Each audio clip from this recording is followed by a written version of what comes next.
اعوذ باللہ من الشیطان الرجیم بسم اللہ الرحمن الرحیم۔ ناظرین کرام، مطالعہ البیان کی آج ہماری 22ویں نشست ہے۔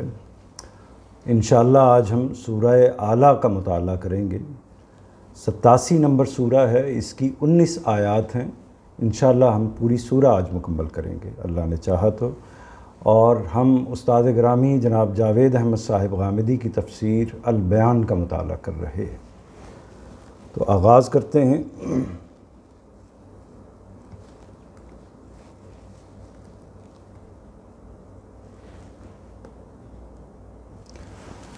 اعوذ باللہ من الشیطان الرجیم بسم اللہ الرحمن الرحیم۔ سبح اسم ربک الاعلی الذی خلق فسوی والذی قدر فہدی والذی اخرج المرعی فجعلہ غثاء احوی۔ اپنے پروردگار کے نام کی تسبیح کرو اے پیغمبر، جو سب سے برتر ہے، جس نے بنایا پھر نوک پلک سنوارے، جس نے ہر چیز کے لیے اندازہ ٹھہرایا، پھر اس کے مطابق چلنے کی راہ دکھائی، جس نے سبزہ نکالا پھر اسے گھنا سرسبز و شاداب بنا دیا۔ اس میں جو مانوس الفاظ ہیں، پہلے مرحلے میں ہم وہ دیکھتے ہوتے ہیں کہ یعنی عربی زبان کے وہ الفاظ، قرآن مجید کے متن کے وہ الفاظ جو ہماری زبان کے اندر کسی نہ کسی پہلو سے یا کسی نہ کسی انداز سے موجود ہیں، تو اس کا فائدہ یہ ہوتا ہے کہ ہم ان الفاظ سے انس پیدا کرنے کی وجہ سے اس کے نتیجے میں قرآن مجید سے ہمارے انس کا سلسلہ بڑھ جاتا ہے۔ تو سبح، تسبیح کا لفظ جو ہے وہ اسی سے بنا ہے۔ اسم کا لفظ اس سے آپ واقف ہیں، رب کا لفظ اس سے آپ واقف ہیں، اعلیٰ بلند برتر اس سے آپ واقف ہیں۔ اسی طرح خلقہ ہے اور قدرہ ہے، تقدیر کا لفظ اسی سے بنا ہے۔ اسی طرح جعلہ کا لفظ شاید آپ نے سنا ہوگا۔ بہرحال یہ وہ الفاظ ہیں کہ جو بہت حد تک جن سے آپ واقف ہیں، آپ ان کو استعمال بھی کرتے ہوں گے۔ دوسری طرف دیکھ لیجئے کہ کیا کوئی مشکل الفاظ ہیں۔ اس حصے میں ہم وہ الفاظ دیکھتے ہوتے ہیں کہ پہلے مرحلے میں کہ جو الفاظ عام طور پر ہماری لغت میں اس طریقے سے رجسٹرڈ نہیں ہیں، یا عام طور پر ہم ان کو استعمال اگر نہیں کرتے یا اگر کرتے بھی ہیں تو ان کا مفہوم پوری طرح ہمارے ذہن میں موجود نہیں ہوتا، تو ان کو چند مشکل الفاظ کو ہم متعین کر لیتے ہیں جو عام لوگوں کے لحاظ سے کچھ مشکل ہوتے ہیں۔ اس میں بظاہر تو کوئی ایسی چیز نہیں ہے، لیکن نوک پلک سنوارنا یعنی اس کو نک سک سے درست کرنا، جو کسی انسانی وجود کے حوالے سے بھی ہو سکتا ہے، کسی تخلیق کے حوالے سے بھی ہو سکتا ہے، کسی تصویر کے حوالے سے بھی ہو سکتا ہے، کسی تحریر کے حوالے سے بھی ہو سکتا ہے، یعنی اس کو بنانے کے بعد اس کی جو فائنل ٹچنگ ہوتی ہے اس کے لیے نوک پلک سنوارنے کے الفاظ استعمال ہوتے ہیں اردو زبان میں۔ ہر چیز کے لیے اس کا اندازہ ٹھہرایا، یعنی اس کا معیار، اس کا طریقہ، اس کا اصول ٹھہرا دیا، اور پھر سبزہ نکالا پھر اسے گھنا سرسبز و شاداب بنا دیا۔ سرسبز و شاداب یعنی جس کے اندر شادابی ہو، تازگی ہو، خوبصورتی ہو، زندگی ہو، نمو ہو۔ تو یہ الفاظ اور مفہوم آپ نے دیکھ لیا۔ اب اس کے مطالب کی طرف، معانی کی طرف، تفسیر کی طرف ہم آگے بڑھتے ہیں۔ اپنے پروردگار کے نام کی تسبیح کرو اے پیغمبر۔ یہ پیغمبر کا لفظ بریکٹ میں آ گیا ہے، تو ظاہر ہے کہ اس کو ہم پہلے بھی ڈسکس کرتے رہتے ہیں کہ جو بریکٹ ہوتی ہے وہ اصل میں مخاطبت کا بعض اوقات یا سیاق و سباق کے اندر جو بات ہوتی ہے اس کو واضح کرتی ہے، چونکہ قرآن مجید اپنے پورے سیاق کے اندر موجود ہے، اور اس کو جو بھی اس کا رمز شناس ہے یا ان چیزوں کو جاننے والا ہے وہ اس کو اچھے طریقے سے سمجھ لیتا ہے، لیکن عام لوگوں کے لیے بعض اوقات اس کی مشکل پیش آ جاتی ہے کہ مخاطبین کا تعین نہیں ہو پاتا، کیونکہ براہ راست ایک جملہ مخاطب ہے جس میں اس مخاطب کا نام درج نہیں ہے۔ تو عام طور پر کتابیں جو لکھی جاتی ہیں ان میں بھی یہ ہوتا ہے، کیونکہ سیاق و سباق خود واضح کر رہا ہوتا ہے، تو یہاں بھی یہی معاملہ ہے، لیکن بہرحال استاد گرامی اس کو نمایاں کر دیتے ہیں تاکہ عام قارئین کے لیے کوئی دقت پیش نہ آئے۔ اپنے پروردگار کے نام کی تسبیح کرو اے پیغمبر، جو سب سے برتر ہے، جس نے بنایا پھر نوک پلک سنوارے، جس نے ہر چیز کے لیے اندازہ ٹھہرایا پھر اس کے مطابق چلنے کی راہ دکھائی، جس نے سبزہ نکالا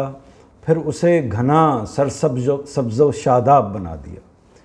اس میں جو نوٹس ہیں استاد گرامی کے، یہ پہلے بھی میں آپ کو بتا چکا ہوں، گاہے گاہے اس لیے بتاتا رہتا ہوں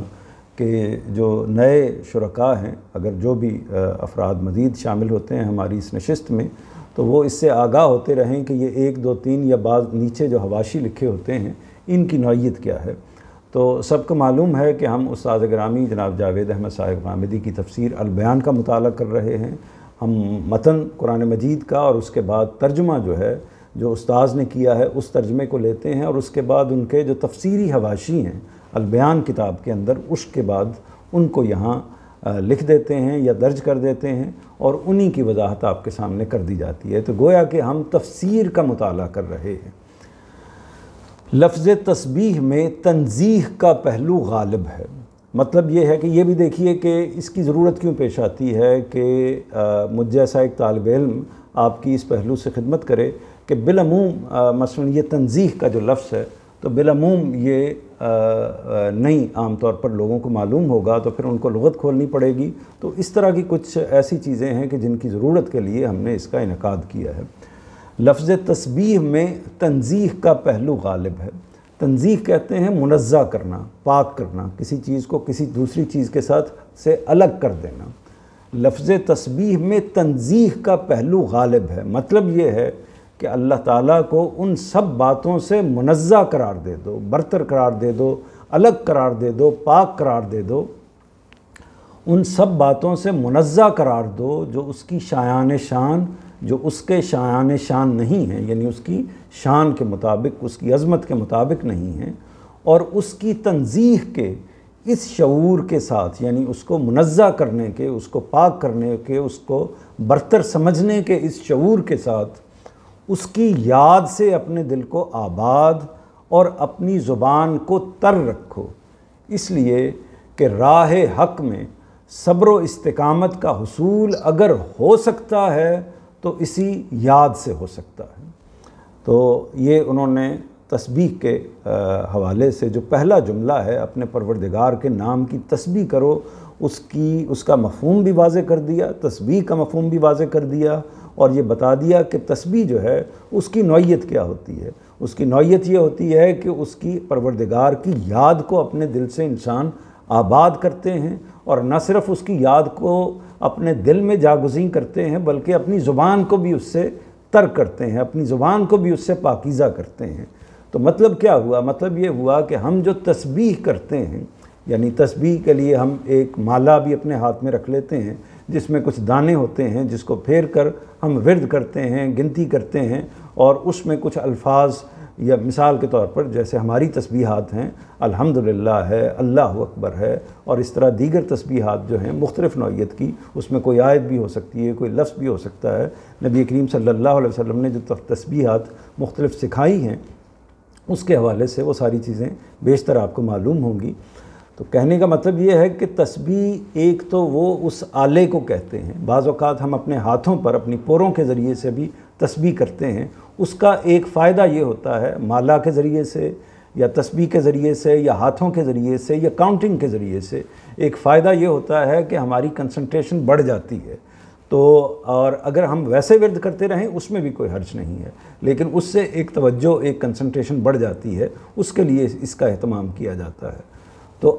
لیکن اس میں معاملہ کیا ہے؟ اس میں معاملہ کیا فقط یہ ہے کہ آپ اپنی زبان سے، محض زبان سے کوئی الفاظ دہراتے چلے جائیں؟ ہرگز نہیں، بلکہ اصل مقصد تو دل کو اللہ تعالیٰ کی یاد سے آباد کرنا ہوتا ہے، اور جب دل کو ہم آباد کرنا چاہتے ہوتے ہیں، یہ انسان کی فطرت ہے، انسان کا طریقہ ہے کہ جب کسی شخص کی یاد کو پوری طرح دل سے آباد کرنا چاہتا ہے تو اس کا نام بھی اپنی زبان پر لے کر آتا ہے، تو اس سے بعض اوقات زبان سے جو اس کی یاد ہے وہ داخل ہوتی ہے اور دل میں چلی جاتی ہے، بعض اوقات دل سے اٹھتی ہے اور زبان کے اندر سے نکل آتی ہے۔ تو یہ دونوں طریقے ہوتے ہیں جو انسان فطری طور پر اختیار کرتا ہے، تو دونوں ہی کو اختیار کرنا چاہیے، لیکن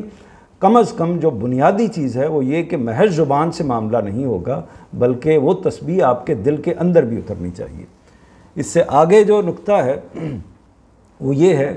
کہ جو سب سے برتر ہے، جس نے بنایا پھر نوک پلک سنوارے، جس نے ہر چیز کے لیے اندازہ ٹھہرایا، اس پر جو استاذ کا نوٹ ہے وہ یہ ہے کہ اس سے آگے آیت 5 تک اللہ تعالیٰ نے اپنا طریقہ بتایا ہے کہ اس کے ہر کام میں ایک ترتیب و تدریج ہوتی ہے۔ تدریج کہتے ہیں درجہ بدرجہ، درجے کا لفظ اسی سے نکلا ہے، یعنی درجہ بدرجہ، سٹیپ بائی سٹیپ آگے کو بڑھنا۔ ترتیب کہتے ہیں یعنی جس میں ایک 2 3 4 5 اور اس میں ایک سٹیپس کی ایک لائن ہوتی ہے۔ تو ترتیب و تدریج ہوتی ہے اور وہ اپنی حکمت کے تقاضے سے ہر چیز کو اسی ترتیب و تدریج سے اس کے اتمام تک پہنچاتا ہے۔ تو اس سے یہ بات واضح ہوتی ہے، جو اس سے نقطہ استاذ نے پیدا کیا ہے اور اس کو واضح کیا ہے، وہ یہ ہے کہ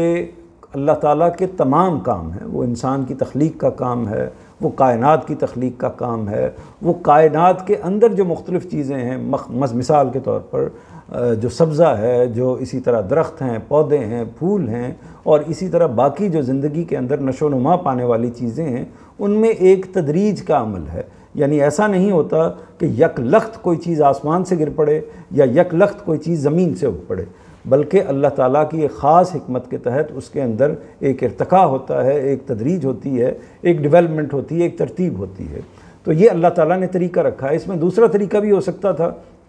کہ اللہ تعالیٰ مثال کے طور پر انسانوں کو آسمانوں سے نازل کر دیتا، آسمانوں سے گرا دیتا یا زمین سے اگا دیتا، کوئی اور طریقے بھی اللہ تعالیٰ اختیار کر سکتا تھا، لیکن اللہ تعالیٰ نے اپنی مختلف حکمتوں کے پیش نظر، جن کو بیان کرنے کا یہ موقع نہیں ہے اور آپ اس کا اندازہ کر سکتے ہیں، ان کے پیش نظر اللہ تعالیٰ نے اس کائنات کے اندر، انسان کے تمام نظام کے اندر ایک ترتیب و تدریج رکھی ہے۔ تو اس لیے آپ کو تمام جگہوں پر یہ ساری چیز محسوس ہوگی، نظر آئے گی، اور اسی کو اس آیت میں بھی بیان کیا گیا ہے کہ ایک طریقے سے ایک طرف سے وہ مراحل شروع ہو رہے ہیں اور پھر آگے بڑھتے چلے جا رہے ہیں۔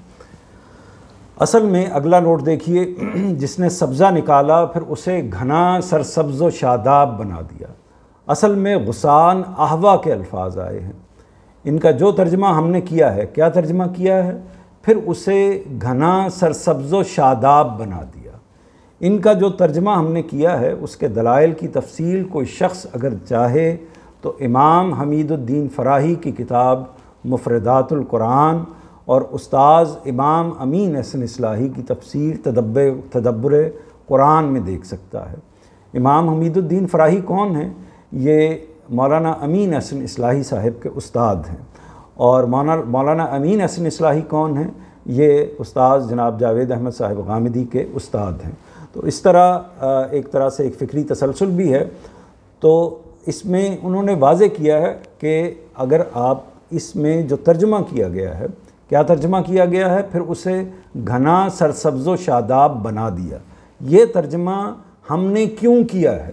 یعنی غامدی صاحب نے اس ترجمے کو کیوں اختیار کیا ہے؟ کیا اس کے دلائل ہیں؟ اور یہ سوال بھی کیوں پیدا ہوا؟ سوال اس وجہ سے پیدا ہوا، ورنہ عام ترجمے بھی موجود ہیں، باقی حصوں میں بھی ترجمہ کیا گیا ہے، لیکن یہ نوٹ خاص طور پر اس جگہ پر انہوں نے کیوں لکھا ہے؟ اس کی وجہ یہ ہے کہ بیشتر مفسرین نے اس کا جو ترجمہ کیا ہے، وہ ترجمہ یہ کیا ہے کہ پھر اسے خس و خاشاک بنا دیا، یعنی ایک طرح سے گھاس پھوس اور ایسی چیز جو بالکل سیاہ ہو کر ختم ہو جاتی ہوتی ہے، اسے وہ چیز بنا دیا، یعنی پہلے سبزہ نکالا اور پھر اسے خس و خاشاک بنا دیا۔ تو یہ ظاہر ہے کہ ایک طریقے سے دونوں الٹ مفہوم ہیں۔ تو یہ سوال کسی کے ذہن میں پیدا ہو سکتا ہے کہ بالعموم مفسرین نے تو اس کا ترجمہ یہ کیا ہے کہ اس کو ایک بیکار سی چیز، خس و خاشاک نوعیت کی چیز بنا دیا، جو سبزہ نکالا ہے اس کو۔ تو آپ نے اس کے برعکس دوسرا ترجمہ کیا ہے، سرسبز و شاداب بنا دینے والا۔ تو اس میں جو دلائل ان کے ہیں مولانا اصلاحی کے، انہوں نے زبان سے دلائل دیے ہیں، یعنی شاعری سے بھی، عربی زبان کی شاعری سے بھی، اور اسی طرح عربی زبان کی جو باقی تفصیلات ہیں اس کو سامنے رکھتے ہوئے انہوں نے اس کے دلائل دیے ہیں کہ اصل میں یہ جو لفظ ہے، یہ غصان احوا کے الفاظ جو ہیں، یہ اس مفہوم میں بھی استعمال ہوتے ہیں اور اس مفہوم میں بھی استعمال ہوتے ہیں، لیکن ہمیں یہ فیصلہ کرنا ہوگا کہ یہاں پر ہم کس بنیاد پر استعمال کریں۔ تو اصل میں یہاں انہوں نے اس ایک سیکوینس کو، ان کا تاثر یہ ہے یا ان کا تحقیق یہ ہے یا ان کا خیال یہ ہے کہ یہاں پر جس طریقے سے ایک ترتیب بیان کی جا رہی ہے کہ سبزہ نکالا اور پھر اسے خس و خاشاک بنا دیا، تو اس ترتیب میں جو پوری اصل میں ایک زندگی کی آخری انتہا کو بیان کیا جا رہا ہے، جس میں انسانوں کی زندگی بھی ہے، یعنی جس طرح ہم یہ کہیں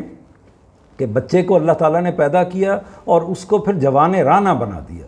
تو یہی مقصود ہے یہاں پر بیان کرنا۔ پوری سورہ کا موڈ جو ہے وہ بھی اسی پہلو کی طرف لے کے جا رہا ہے۔ تو یہ دلائل ہیں اس نوعیت کے، اگر آپ بھی دیکھنا چاہیں تو اس کو اس میں مولانا اصلاحی کی تفسیر جو ہے تدبر قرآن میں دیکھ سکتے ہیں۔ انہوں نے جو امام حمید الدین فراہی کی تحقیق ہے اس کو اپنی کتاب کے اندر تفصیل سے بیان کر دیا ہے۔ تو یہ نقطہ ایسا تھا تھوڑا سا علمی نوعیت کا، تو اس طرح کی چیزوں کی بھی کچھ نہ کچھ وضاحت ساتھ ساتھ ہوتے رہنا چاہیے۔ آگے بڑھتے ہیں۔ سَنُقْرِئُكَ فَلَا تَنْسَى إِلَّا مَا شَاءَ اللَّهُ إِنَّهُ يَعْلَمُ الْجَهْرَ وَمَا يَخْفَى وَنُيَسِّرُكَ لِلْيُسْرَى۔ یہ قرآن بھی اسی طرح ایک دن اپنے اتمام کو پہنچے گا، پھر عنقریب اس کو ہم پورا تمہیں پڑھا دیں گے۔ یہ قرآن بھی اسی طرح ایک دن اپنے اتمام کو پہنچے گا۔ یہ دیکھیے کہ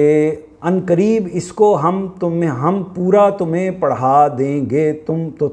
نہیں بھولو گے۔ اب یہ اصل میں اس سے پچھلی بات کو جوڑ رہے ہیں۔ اگر اس کو خس و خاشاک کا معنی لیا جائے تو پھر یہ آگے سے نہیں جڑ رہا، کیونکہ اصل میں قرآن مجید کے بارے میں اگلی بات جو آ رہی ہے، یہ قرآن مجید بھی ایک تدریج کے ساتھ، ایک ترتیب کے ساتھ آگے بڑھ رہا ہے، اور یہ ایک دن آئے گا کہ یہ مکمل ہو جائے گا، یعنی اپنے جوبن پر آ جائے گا، ہر طریقے سے مکمل ہو جائے گا۔ تو اسی پہلو سے یہ بات زیادہ مربوط ہو جاتی ہے جو اس تحقیق میں سامنے آئی ہے۔ تو یہ قرآن بھی اسی طرح ایک دن اپنے اتمام کو پہنچے گا، پھر عنقریب اس کو ہم پورا تمہیں پڑھا دیں گے تو تم نہیں بھولو گے۔ یہ ظاہر ہے کہ پچھلا جملہ جو بریکٹ میں آپ کے سامنے آیا ہے، یہ قرآن مجید کے اس حصے میں موجود نہیں ہے، یہ انڈرسٹوڈ جملہ ہے، اور یہ جملہ کہاں سے نکلا ہے؟ عنقریب اس کو ہم پورا تمہیں پڑھا دیں گے تو تم نہیں بھولو گے۔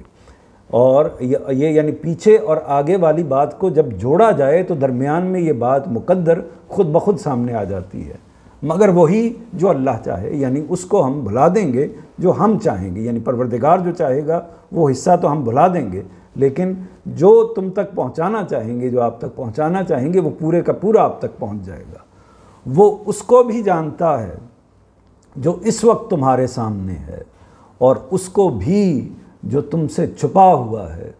اسی طرح ہم ان مشکلوں سے بھی درجہ بدرجہ تمہیں آسانی کی طرف لے چلیں گے، یعنی بتدریج جو مشکلات اس وقت آپ کو فیس کر رہے ہیں، پیغمبر صلی اللہ علیہ وسلم کو مخاطب ہو کر اللہ تعالیٰ نے فرمایا ہے کہ جن مشکلوں سے، جن مصیبتوں سے، جن مصائب سے آپ گزر رہے ہیں، ان سے بھی آہستہ آہستہ آپ آسانیوں کی طرف جانا شروع ہو جائیں گے۔ تو یہ ایک بڑی پیشین گوئی بھی ہے قرآن مجید کی، اور پھر اس کے بعد تاریخ نے دیکھا ہے، دنیا نے دیکھا ہے کہ پھر بالآخر اللہ تعالیٰ نے نبی کریم صلی اللہ علیہ وسلم کو سیادت، حکمرانی اور ایک طرح سے غلبہ عطا فرمایا ہے۔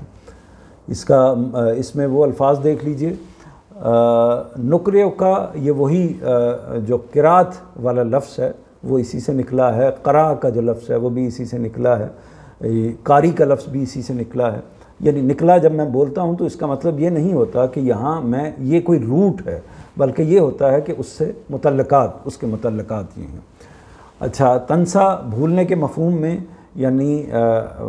نسا کا لفظ بالعموم ہم بعض اوقات ہماری زبان میں استعمال ہو جاتا ہے، الا ماشاء اللہ۔ ماشاء اللہ یہ ہماری زبان کی خاص اصطلاح ہے، ہر زبان میں جو مسلمانوں کی زبان ہے اس کے اندر یہ اصل میں کلمہ ہے جو ہماری زبانوں پر ہر وقت جاری رہتا ہے۔ جب ہم کوئی اچھی چیز دیکھتے ہیں یا کوئی مسئلہ ہمارے سامنے آتا ہے تو ہم یہ کہتے ہیں کہ وہی ہوا ہے جو اللہ تعالیٰ نے چاہا، ما جو شاء اللہ، جو اللہ چاہے یا جو اللہ نے چاہا ہے۔ اسی طرح علم کا جو لفظ ہے یعلمون میں، اور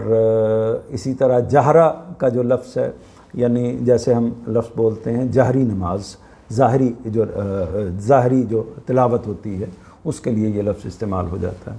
تو یہ اسی طرح دوسری طرف اگر ہم دیکھ لیجئے عنقریب یعنی جلد ہی، اس سے آپ واقف ہیں پہلے سے، درجہ بدرجہ یعنی بتدریج، ایک سٹیپ بائی سٹیپ، اس کے لیے یہ لفظ استعمال کیا جاتا ہے، اور میرا خیال ہے کہ کوئی ایسا لفظ نہیں ہے۔ اس میں بھی آپ اگر کوئی لفظ اردو زبان کا یا ایسا لفظ جس سے آپ واقف نہ ہوں اور میں نے اس کو اگنور کر دیا ہو تو آپ مجھے روک کر اس کے بارے میں پوچھ سکتے ہیں، تاکہ لفظی طور پر بھی تفہیم پوری طرح آپ کے سامنے آ جانی چاہیے۔ اس کا مفہوم دیکھتے ہیں۔ یہ قرآن بھی اسی طرح ایک دن اپنے اتمام کو پہنچے گا، پھر عنقریب اس کو ہم پورا تمہیں پڑھا دیں گے تو تم نہیں بھولو گے، مگر وہی جو اللہ چاہے گا۔ یہ دونوں کے بارے میں دیکھ لیتے ہیں۔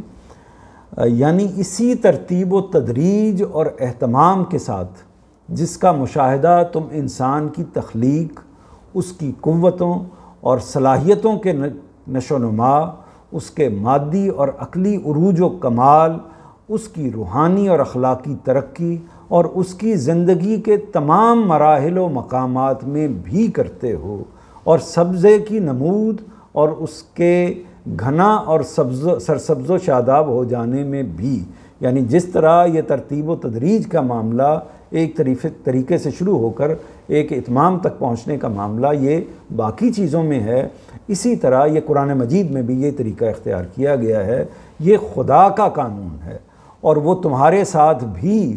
اسی قانون کے مطابق معاملہ کرے گا۔ اس نے جس وحی آسمانی سے تمہیں نوازا ہے، اس کے تمام مراحل اسی تدریج سے طے ہوں گے، اور جلد تم دیکھو گے کہ اسی اہتمام کے ساتھ وہ اپنے اتمام کو پہنچ جائے گی، یعنی یہ کتاب اتمام کو پہنچ جائے گی۔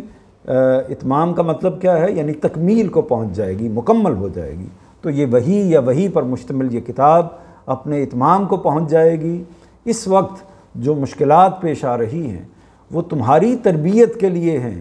تاکہ اللہ تعالیٰ تمہیں ان افضال و عنایات کا حقدار بنائے جو تمہارے لیے مقدر ہیں۔ تو اس میں بھی یہ جو الفاظ استعمال کیے ہیں کہ ظاہر ہے کہ پیغمبر جہاں اللہ تعالیٰ کا رسول ہوتا ہے، جہاں ایک بہت ہی اعلیٰ، بہت برگزیدہ ہستی ہوتا ہے، اس کے ساتھ ساتھ وہ اللہ کے مقابلے میں اللہ کے سامنے ایک بندہ، اللہ کے سامنے ایک اس کا عبادت گزار اور اسی طرح ایک طالب علم بھی ہوتا ہے اپنے پروردگار کے سامنے۔ تو اللہ تعالیٰ اسے تعلیم دیتے ہیں، اس کی تربیت فرماتے ہیں۔ تو وہ کام جو پیغمبر باقی انسانوں کے ساتھ کرتے ہیں تو اللہ تعالیٰ اپنے پیغمبروں کے ساتھ ہی معاملہ کرتے ہیں، براہ راست بھی کرتے ہیں، اپنی وحی کے ذریعے سے بھی کرتے ہیں اور اپنے فرشتوں کے ذریعے سے بھی کرتے ہیں، تاکہ اللہ تعالیٰ تمہیں ان افضال و عنایات کا حقدار۔ ظاہر ہے کہ جب کسی کی تربیت کی جاتی ہے، ہم دنیا میں انسانوں کو تعلیم دیتے ہیں، تربیت دیتے ہیں، تو اس کا فائدہ کیا حاصل کرنا چاہتے ہیں کہ وہ لوگ جن کو تربیت تعلیم دی جا رہی ہے وہ ان انعامات کے حقدار بن جائیں۔ وہ دنیاوی انعامات بھی ہو سکتے ہیں، وہ اخروی انعامات بھی ہو سکتے ہیں۔ تو دنیا کا کارخانہ تعلیم کا، تربیت کا بھی اسی اصول پر ہوتا ہے، اور اللہ تعالیٰ جو تربیت دیتے ہیں، جو تعلیم دیتے ہیں، اس کی بنیاد بھی یہی ہوتی ہے کہ اللہ تعالیٰ جو افضال، یعنی جو اپنے فضل و کرم کرنا چاہتے ہیں، جو عنایتیں، جو انعامات دینا چاہتے ہیں، وہ پوری طرح انسان اس کے لیے اہل ہو جائے، ان کے لیے پوری طرح تیار ہو جائے۔ تو اگلا نوٹ دیکھیے اس کے بعد۔ اگلا نوٹ یہ ہے 5واں، مگر وہی جو اللہ چاہے گا، یعنی یہ قرآن مجید کے پورے اس کی تنزیل کے حوالے سے، اور اسی طرح کیسے قرآن مجید انسانوں تک پہنچا ہے، نبی کریم صلی اللہ علیہ وسلم تک، اور اس کے بعد آگے انسانوں تک کیسے پہنچا ہے، اس کی ایک طریقے سے خلاصہ کر دیا ہے۔ یہ پورے قرآن کو جلد حاصل کرنے کے لیے رسول اللہ صلی اللہ علیہ وسلم کے شوق و اضطراب اور عجلت و بے قراری، شوق و اضطراب یعنی اضطراب کہتے ہیں ایک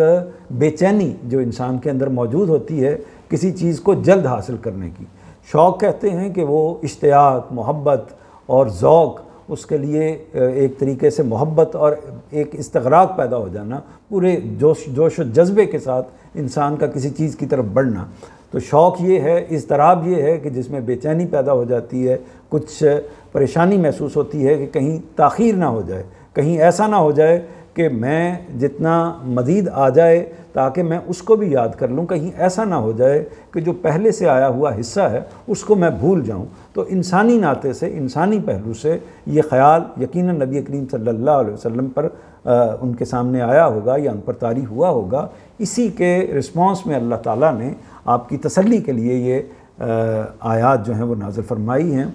رسول اللہ صلی اللہ علیہ وسلم کے شوق و اضطراب اور عجلت و بیقراری، عجلت کہتے ہیں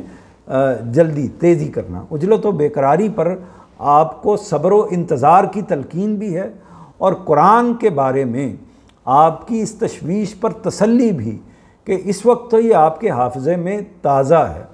لیکن پورا ہو جانے کے بعد اور وقت گزرنے کے ساتھ اس کی کوئی چیز حافظے سے نکل نہ پائے گی۔ یعنی اللہ تعالیٰ نے یہ الہامی طور پر اس کا اہتمام کیا تھا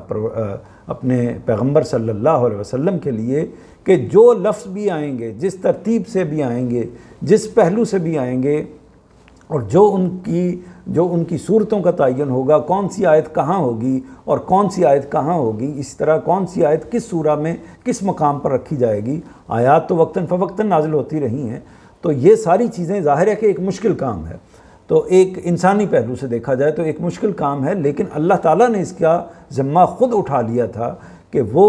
یہ خود اس کا ذمہ لے رہے ہیں کہ نبی کریم صلی اللہ علیہ وسلم کا جو قلب ہے، آپ کا جو دل ہے یا آپ کے ذہن کی جو سطح ہے، اس پر یہ پوری طرح لکھا جائے گا، اس کو کھرچا نہیں جا سکے گا، اس کو ختم نہیں کیا جا سکے گا، اور آپ کی انسانی پہلو سے جو چیزیں ہیں اس پہلو سے بھی آپ اس کو بھول نہیں سکیں گے۔ چنانچہ فرمایا ہے کہ حالات کے لحاظ سے تھوڑا تھوڑا کر کے یہ قرآن جس طرح آپ کو دیا جا رہا ہے، اس کے دینے کا صحیح طریقہ یہی ہے،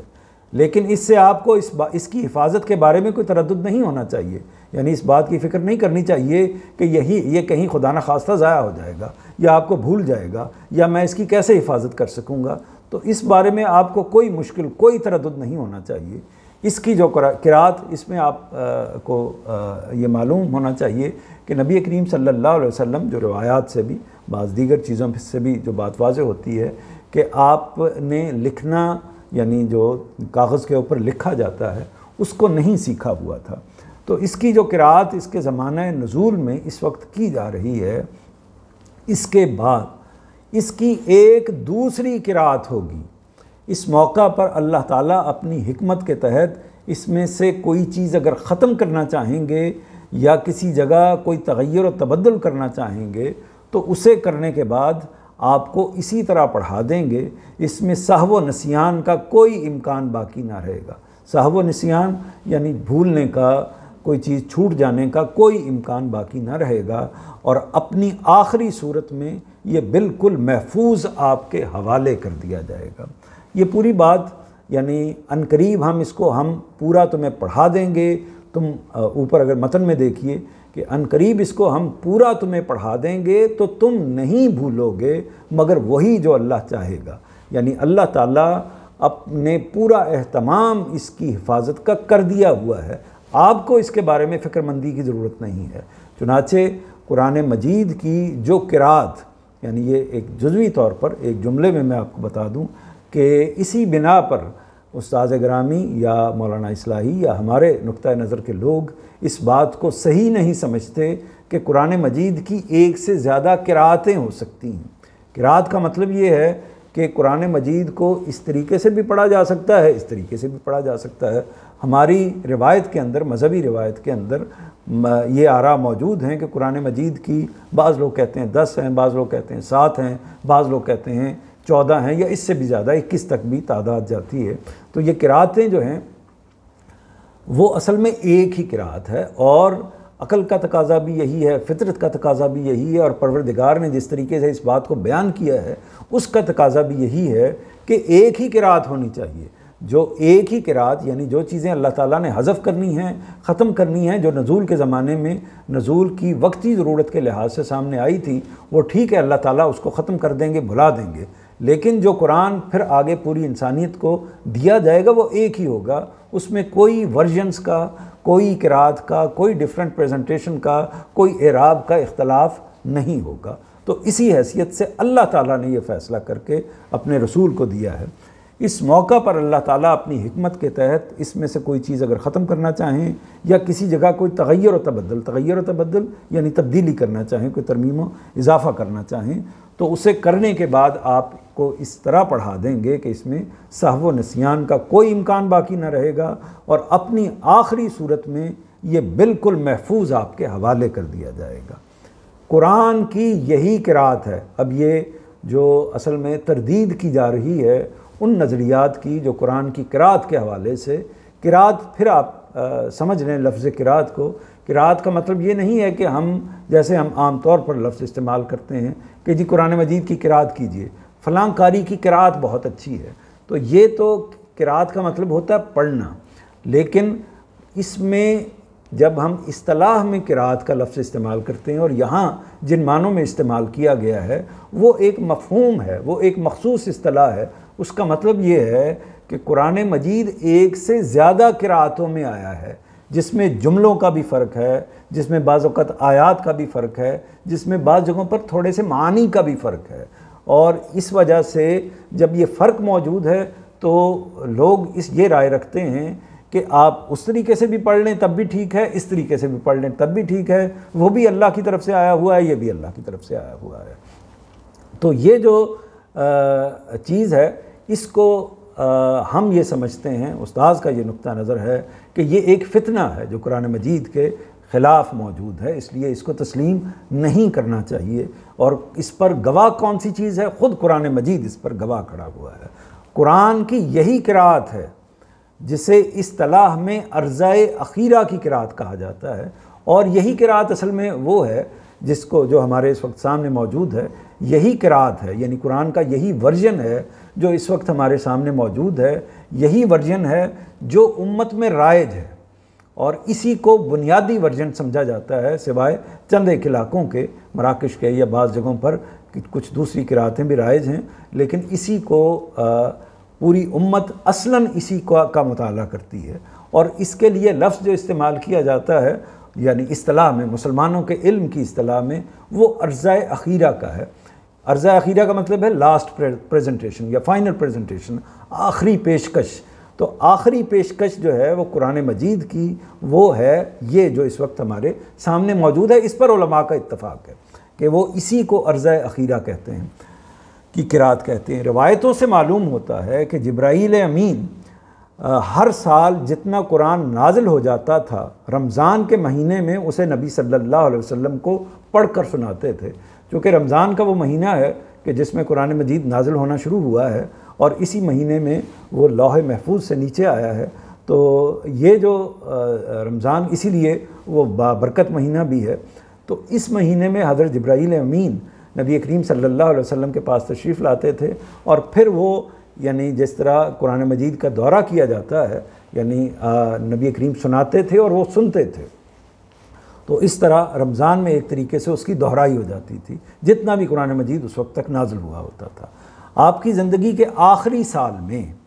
جب یہ عرضۂ اخیرہ کی قرأت ہوئی تو انہوں نے اسے 2 مرتبہ حضور صلی اللہ علیہ وسلم کو پڑھ کر سنایا، یعنی حضرت جبرائیل نے جو اس کا فائنل ورژن ہے، یعنی جس میں اللہ تعالیٰ نے اپنی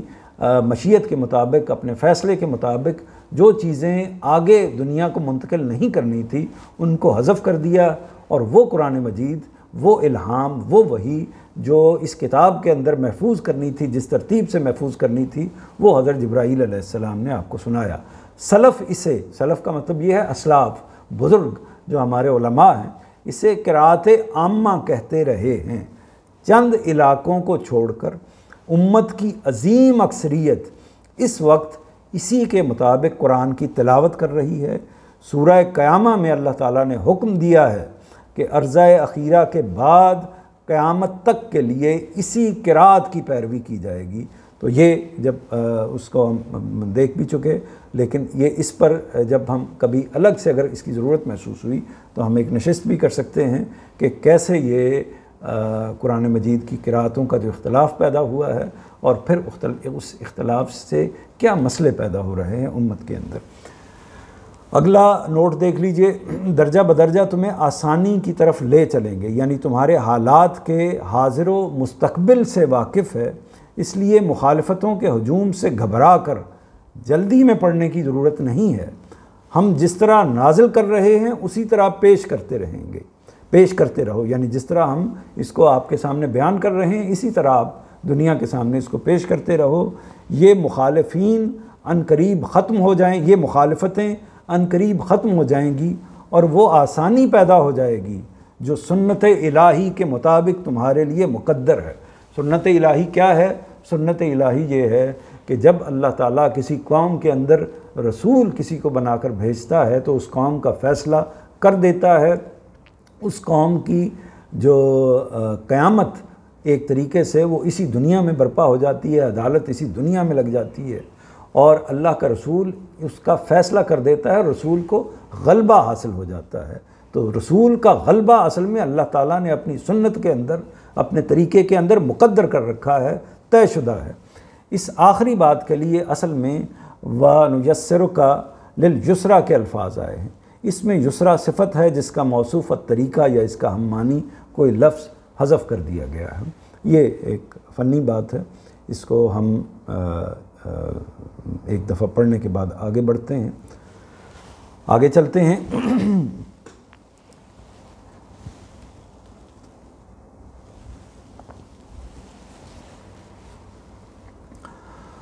فذکر ان نفعت الذکر سیذکر من یخشی ویتجنبها الاشقی الذی یصلی النار الکبری ثم لا يموت فیہا ولا یحیی قد افلح من تزکی وذکر اسم ربہ فصلی قد افلح من تزکی وذکر اسم ربہ فصلی۔ اس لیے یاد دہانی کرو، اگر یاد دہانی نفع دے، جو خدا سے ڈرتا ہے وہ عنقریب نصیحت پالے گا، اور اس سے گریز وہی بڑا بدبخت کرے گا جو بڑی آگ میں جا پڑے گا، پھر نہ اس میں مرے گا نہ جیے گا۔ البتہ فلاح پا گیا وہ جس نے پاکیزگی اختیار کی، البتہ فلاح پا گیا وہ جس نے پاکیزگی اختیار کی اور اس کے لیے اپنے رب کا نام یاد کیا، پھر نماز پڑھی۔ یہ وہ بہت بنیادی آیت ہے جو اصل میں اساس ہے قرآن مجید کی، ہمارے دین کی۔ فلاح پا گیا وہ جس نے تزکیہ اختیار کیا، جس نے پاکیزگی اختیار کی، یعنی فلاح کس نے پائی ہے؟ جس نے تزکیہ اختیار کیا، جس نے پاکیزگی اختیار کی۔ اس کی ہم تفصیل آگے جا کر بھی کریں گے انشاءاللہ۔ تو اس میں الفاظ دیکھ لیجئے، ذکر کا لفظ ہے، نفع کا لفظ ہے، پھر اسی طرح ذکرہ کا لفظ ہے، پھر ذکر کا لفظ ہے، خشیت یخشا آپ اس لفظ سے واقف ہیں، اور یصلی النار الکبری ثم لا یموت، یعنی موت کا لفظ آپ اس سے واقف ہیں، کبریٰ کے لفظ سے آپ واقف ہیں، نار کے لفظ سے آپ واقف ہیں، یحییٰ کے لفظ سے آپ واقف ہیں، یعنی زندگی کے مفہوم میں، اور افلح اس سے فلاح کے مفہوم میں آپ واقف ہیں، تزکیہ تزکا اسی سے ہے، اور اسی طرح ذکر کا لفظ ہے، اسم کا لفظ ہے، ربی کا لفظ ہے، فصلی یعنی نماز پڑھنے کے مفہوم میں۔ یہ کم و بیش سارے ہی الفاظ ہیں یا بیشتر الفاظ ہیں جن سے آپ اپنی زبان کے کسی نہ کسی لفظ کو جانتے ہیں جو اس سے مناسبت رکھتا ہے۔ دوسری طرف دیکھ لیجئے کہ اور اس سے گریز وہی بڑا بدبخت کرے گا۔ گریز کا مطلب یہ ہوتا ہے اجتناب کرنا یا کسی چیز کو قبول نہ کرنا، اس سے پہلو تہی کرنا، پیچھے ہٹنا۔ البتہ فلاح پا گیا جس نے پاکیزگی اختیار کی۔ تو یہ مشکل الفاظ بھی ہو گئے اور مانوس الفاظ بھی ہو گئے، اس کا مفہوم اب دیکھتے ہیں۔ اس لیے یاد دہانی کرو، اگر یاد دہانی نفع دے، جو خدا سے ڈرتا ہے وہ عنقریب نصیحت پالے گا، اور اس سے گریز وہی بڑا بدبخت کرے گا جو بڑی آگ میں جا پڑے گا۔ ان نوٹس کو دیکھ لیجئے، اشارہ ہے آئمہ قریش کی طرف، یعنی اس سے گریز، یعنی اس یاد دہانی سے جو اللہ کی طرف سے قرآن مجید کی صورت میں یاد دہانی اپنے پیغمبر تک پہنچ رہی ہے، اور پیغمبر کے ذریعے سے آئمہ قریش تک پہنچ رہی ہے، مخاطبین تک پہنچ رہی ہے، آپ کی قوم تک پہنچ رہی ہے، اس سے گریز۔ یہ تو ایک یاد دہانی ہے یہ اصل میں تو وہ چیز ہے جو انسان کی فطرت کے اندر، انسان کے دل کے اندر اللہ تعالیٰ نے پہلے ہی ودیت کر رکھا ہوا ہے، اور اس جو پہلے سے ودیت کر رکھا ہوا ہے اس کی محض یاد دہانی کی جا رہی ہے، اس کو یاد دلایا جا رہا ہے، جس میں ساری کی ساری وہی چیزیں ہیں جن کو انسان پہلے سے جانتا ہے۔ تو یہ تو محض ایک یاد دہانی ہے۔ تو اشارہ ہے آئمہ قریش، خاص کر ابو لہب کی طرف، جس نے اس نور کی قدر نہیں کی جو نبی کریم صلی اللہ علیہ وسلم کے جو دشمن اس موقع پر بن گئے تھے، ان میں جو بدترین انسان تھا، سب سے بڑھ کر جو شخص اس دشمنی میں آگے بڑھا ہوا تھا، اور لوگ بھی تھے تو، لیکن جو سب سے بدترین تھا وہ ابو لہب تھا۔ تو یہی شخص ہے کہ جو اس کو اس کا اندازہ تھا کہ اب کچھ ہونے والا ہے، تو یہی شخص ہے، پھر وہ نہیں گیا اس موقع پر، بدر کے موقع پر، جب پوری جو قریش کی قیادت ہے وہ ابو جہل اور باقی سب لوگ اس میں شرکت کے لیے گئے ہیں، یعنی جنگ لڑنے کے لیے مدینہ گئے ہیں، بدر کا جو موقع ہوا ہے، تو اس موقع پر ابو لہب نہیں گیا، وہ اپنے آپ کو بچا کے گھر میں ہی بیٹھا رہا، لیکن اللہ کا چونکہ عذاب نازل ہونا تھا تو اس پر اللہ کا عذاب نازل ہوا ہے، اور ایک ایسی بدترین بیماری جس کو عدسے کی بیماری کہتے ہیں، اس بیماری میں وہ مبتلا ہوا، اور اس طریقے سے مرا ہے کہ اس کی لاش جو ہے وہ گل سڑ گئی، اور وہ پھر لوگ اس کے قریب بھی جانے کے لیے تیار نہیں تھے، بلکہ اس کو لاٹھیوں سے، چیزوں سے پکڑ کے اس کو کسی گڑھے میں پھینکا گیا اور اس گڑھے کو پر کر دیا گیا۔ یہ صورتحال اس کے ساتھ پروردگار نے کی کہ اگر تم نے وہاں تب مسلمانوں کی تلواروں کا شکار نہیں ہوئے تو خدا کا فرشتہ جو ہے تمہارے پاس آئے گا، اور وہ اس طریقے سے تمہارے اوپر اللہ کے رسول کا جو غلبہ ہے، جو اللہ کی سنت ہے، اس کو پوری کرے گا۔ تو ابو لہب کی طرف، جس نے اس نور کی قدر نہیں کی جو اللہ تعالیٰ نے اس کی فطرت میں ودیت فرمایا تھا، چنانچہ اس نور سے بھی محروم کر دیا گیا جو قرآن کی صورت میں آسمان سے نازل ہوا۔ یہ آپ جانتے ہیں کہ ہر جگہ پر، ہر سوسائٹی کے اندر، اور ہر کسی مسئلے کے مقابل میں جو لوگ کھڑے ہوتے ہیں اس کی مخالفت کے لیے، پیغمبر کی مخالفت کے لیے، تو اس میں وہ لوگ بھی ہوتے ہیں جو فوراً ایمان لے آتے ہیں، وہ لوگ بھی ہوتے ہیں جو کچھ متردد ہوتے ہیں اور گو مگو کی کیفیت میں ہوتے ہیں، اسی طرح وہ لوگ بھی ہوتے ہیں جو مخالفت پر کھڑے ہوتے ہیں، لیکن اس میں چند لوگ وہ ہوتے ہیں جو مخالفت کو آخری درجے میں پہنچا دیتے ہیں، یعنی وہ مسئلے کا مذاق اڑائیں گے، تضحیق کریں گے، بدتمیزی کا رویہ اختیار کریں گے، یعنی جرم تو انہوں نے بھی کیا ہوتا ہے جو دوسرے ہوتے ہیں، لیکن کچھ لوگ ہوتے ہیں جنہوں نے اس جرم کی شناعت کو آخری درجے میں پہنچا دیا ہوتا ہے۔ تو ابو لہب، ابو جہل اسی طرح کے لوگوں میں شمار ہوتے تھے، یعنی جو گویا کہ ایک طرح سے ذاتی اناد ہے جو ان کو نبی کریم صلی اللہ علیہ وسلم سے پیدا ہو گیا تھا۔ آگے جو نوٹ ہے وہ ہے کہ جو بڑی آگ میں جا پڑے گا، یعنی دوزخ کی آگ جو دنیا کی ہر آگ سے بڑی ہے، اس کے لیے اصل میں النار الکبریٰ کے الفاظ آئے ہیں۔ اس کی توام سورہ، یعنی جو موجودہ سورہ اعلیٰ ہم پڑھ رہے ہیں، اس کی توام سورہ یعنی جوڑا سورہ جو ہے الغاشیہ میں یہی بات العذاب الاکبر کے الفاظ میں بیان کی گئی ہے۔ آگے دیکھیے جو 9 نمبر نوٹ ہے، اور اس کے لیے البتہ فلاح پا گیا وہ جس نے پاکیزگی اختیار کی اور اس کے لیے اپنے رب کا نام یاد کیا، پھر نماز پڑھی۔ قرآن مجید کے مفسرین نے اس میں جہاں ایک طرف خاص کردار متعین کرنے کی کوشش کی ہے، اس میں مثلاً مزکہ یا من تزکہ کے لیے ایک شخصیت کو منتخب کیا ہے، بعض نے نبی کریم صلی اللہ علیہ وسلم کے لیے یہ لفظ اختیار کیا ہے، بعض نے حضرت ابو بکر صدیق کے لیے من تزکہ کا لفظ استعمال کیا ہے، اور اسی طرح بعض نے جو مخالفین میں ابو لہب کے لیے یہ لفظ استعمال کیا گیا ہے۔ لیکن جو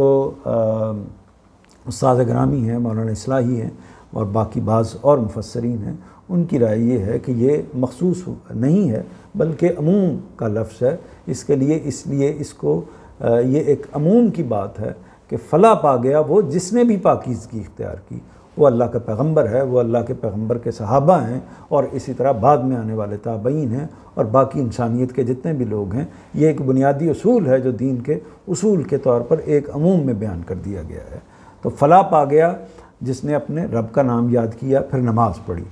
اس مقصد تک پہنچنے کے لیے جو طریقہ اختیار کرنا چاہیے، دین کا مقصد یہی پاکیزگی ہے، یعنی دین جس مقصد کے لیے انسانوں تک پہنچتا ہے۔ پیغمبر جس مقصد کے لیے آتا ہے وہ دین دیتا ہے، اور دین کیا کرتا ہے یا پیغمبر کیا کرتا ہے؟ پیغمبر انسانوں کا تزکیہ کرتا ہے، انسانوں کو پاکیزگی عطا فرماتا ہے، جس کا صلہ، اسی پاکیزگی کا صلہ روز قیامت انسان کو فردوس بریں کی صورت میں ملے گا۔ فردوس بریں یعنی عظیم باغ، برتر باغ، بلند باغ، یعنی جس سے مراد جنت ہے، فردوس بریں کی صورت میں ملے گا۔ اس مقصد تک پہنچنے کے لیے جو طریقہ اختیار کرنا چاہیے اس کو اللہ تعالیٰ نے یہاں 2 لفظوں میں بیان کر دیا ہے، یعنی انسان صفات الہی کے صحیح شعور کے ساتھ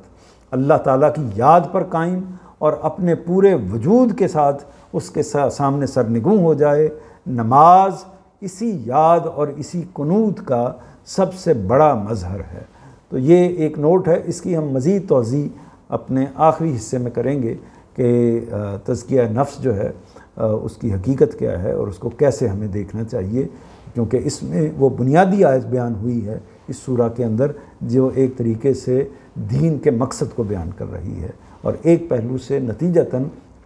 انسان جس ذریعے سے، جس طریقے سے جنت کو حاصل کر سکتا ہے، فلاح کو حاصل کر سکتا ہے، اس راستے کو بیان کر رہی ہے۔ تو اس پر ہم آخر میں بات کرتے ہیں۔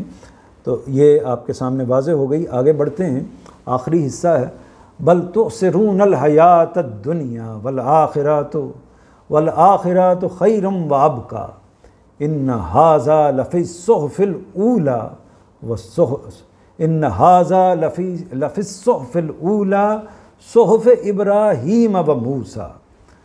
دہرا دیتا ہوں، بل تؤثرون الحیات الدنیا والآخرات خیر وابقی ان ھذا لفی الصحف الاولی صحف ابراہیم و موسیٰ۔ لوگو تم کوئی حجت نہیں پاتے بلکہ دنیا کی زندگی کو ترجیح دیتے ہو، دراں حالے کہ آخرت اس سے بہتر بھی ہے اور پائیدار بھی۔ پھر یہ کوئی نئی بات بھی نہیں ہے، یہی بات ان صحیفوں میں بھی تھی جو اس سے پہلے آئے، ابراہیم اور موسیٰ کے صحیفوں میں۔ اس میں آپ دیکھ لیجئے کہ کون سے الفاظ ہیں جن کو آپ پہلے سے جانتے ہیں۔ متن میں دیکھ لیجئے جو آپ کے مانوس الفاظ ہو سکتے ہیں، حیات ہے، دنیا ہے، آخرت ہے، خیر ہے، اسی طرح ابقا ہے، باقی رہنے کے مفہوم میں، اسی طرح صحف ہے، صحیفے کی جمع کے طور پر آپ اس کو جانتے ہیں، اور اولا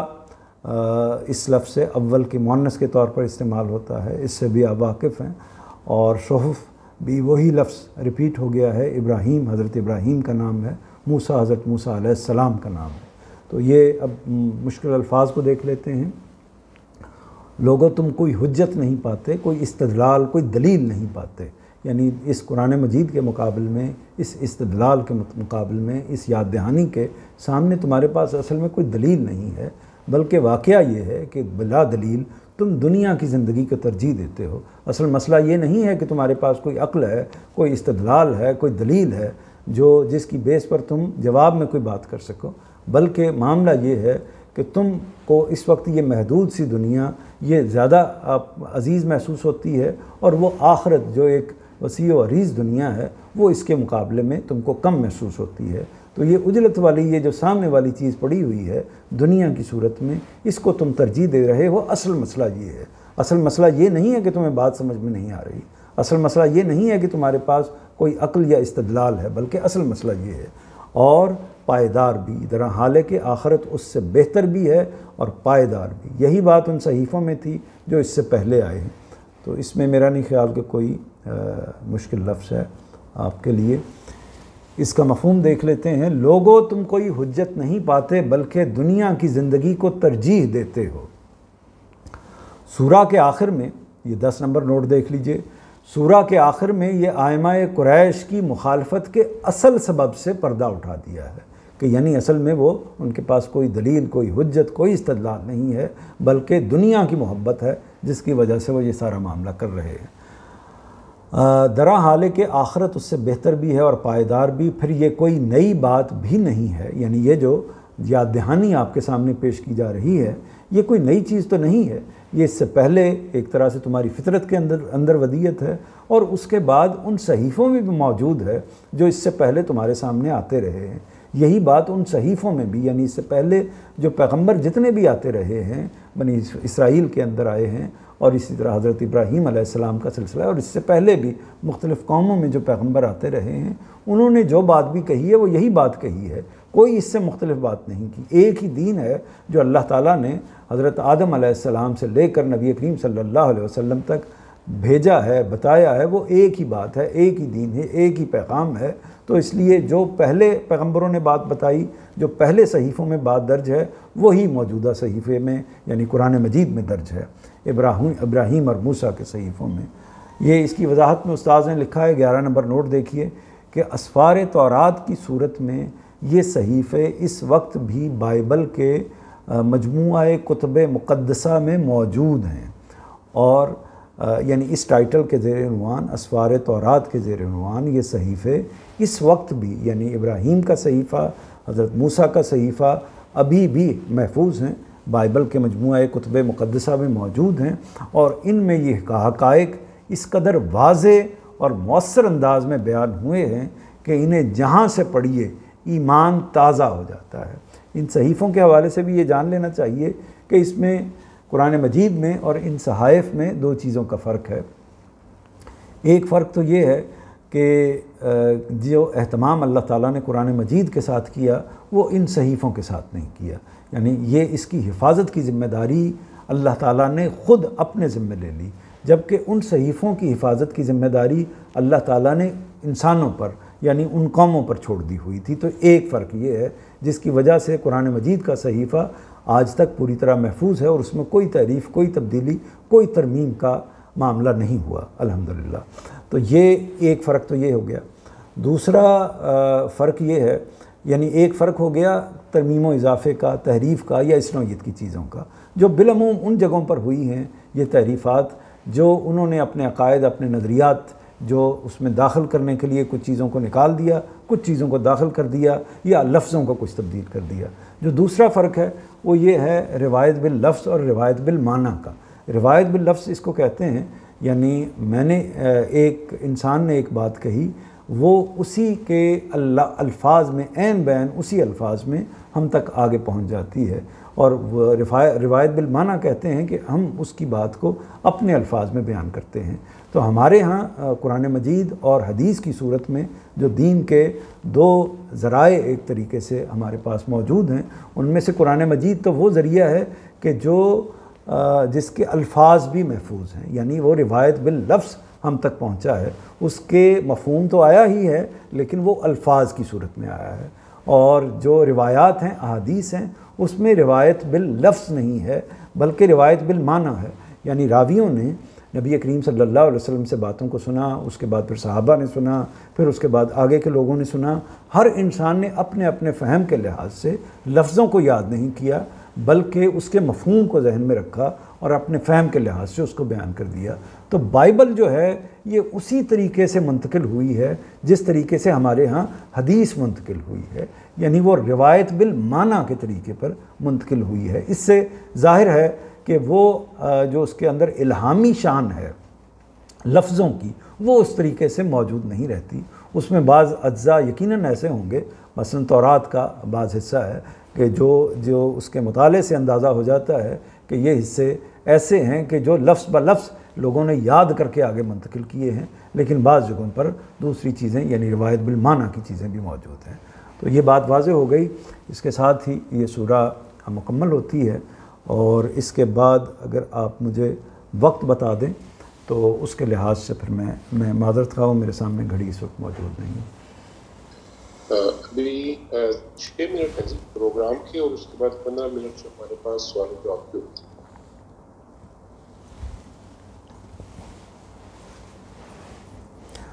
یہ اصل میں ایک معاملہ یہ بھی ہوا ہے کہ چونکہ یہ جو صورتیں ہیں اس میں اس حصے میں آ رہی ہیں، آخری حصے میں، اس میں ہم اگر اس کو ہر سورہ کو آدھا کریں تو نتیجہ یہ نکلتا ہے کہ وہ تھوڑا بنتا ہے ہمارے اس پورے پیریڈ کے لحاظ سے، اور اگر ہم پورا کریں تو وہ تھوڑا سا پلس ہو جاتا ہے، تھوڑا سا زیادہ ہو جاتا ہے۔ تو جو صورتوں کی یہ اس کی آیات کی تعداد اور اس کے جو معنی کی مطالب کی صورتیں ہیں، تو اس میں میں کوششیں کرتا ہوں کہ پوری سورہ آپ کے سامنے آ جائے، تاکہ وہ